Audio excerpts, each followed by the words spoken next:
এই হুজুর আমরা এলাকান চেষ্টা করবো সবসময় আল্লাহ তাআলার নাম স্মরণ করার লাগি। জি হয়। আপনারা সবসময় চেষ্টা করবেন নবী রাসূলের আদর্শে চলতা, সবসময় আল্লাহ স্মরণ করবা। আর আপনারা তো মসজিদে কোনো সময় দিকে নামাজ পড়তে, আপনারা মসজিদের দিকে রওনা হয় না, বিষয়টা বুঝলাম না। নামাজটা পড়বা আপনারা, যে হুজুর আমরা অনেকটা গর্ব করতে পারলাম যে আপনার মধ্যে একজন পাইছি, আমরা ইমাম সাহেব একজন পাইছি। আমরা আজকে থেকে নামাজে যাইব। জি আমার মেইন কথা হইল গিয়া খালি মসজিদ সুন্দর করিয়া আর ইমাম সুন্দর করিয়া আমরা যদি সাজাইয়া রাখি দে হইতো না।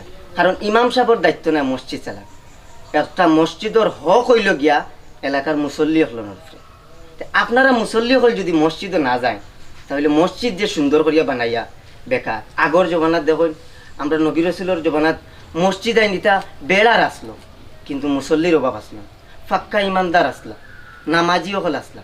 কিন্তু এখন মসজিদ হল সুন্দর সুন্দর আছে, ইমাম হল সুন্দর সুন্দর আছে, কিন্তু আমরা মুসল্লি হল নাই।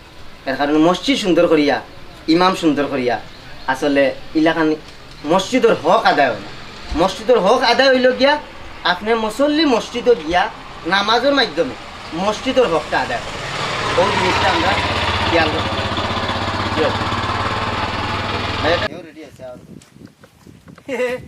জমিদার বেড়া দিবা কি তো হইলো আজ দেখি তলি লইয়া রাস্তা রাস্তা ভিক্ষা করা। আর লেসু ভাই শরম দিস না রে ভাই, আর জমিদারি আর রইছে না, আর আগর তো কবরিও রইছে না। অহংকার করিয়া সবটা কুয়াইলিছি।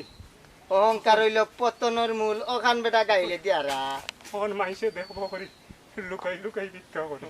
ওনার কিছু করার নাই তো, সময় তাতে সময়ের মূল্য দিছ না, থাকলে ধন সম্পদ থাকলে তাতে লেসু সময়। ভাই বাইরে 100টা টাকা দেশ না জানি আজকে কোনো গিয়ে দিছে না। আল্লাহর ওয়াস্তি আমারে মাফ করে কুয়া, আমি চলি আর এটা কোন রকম আরে আপনি যেতে পারেন। আচ্ছাতে ভাই লাগি দোয়া করিস, আর আমি যে ভিক্ষা করম তাকে কইস না, বুঝছস নি? কইতাম না, দোয়া করতাম পারি এক বস্তা, টাকা পয়সা আমারে কইস না ভাই। আচ্ছা যা। দোয়া করলে হইব, বুঝছস নি? আমার কিছু হইছে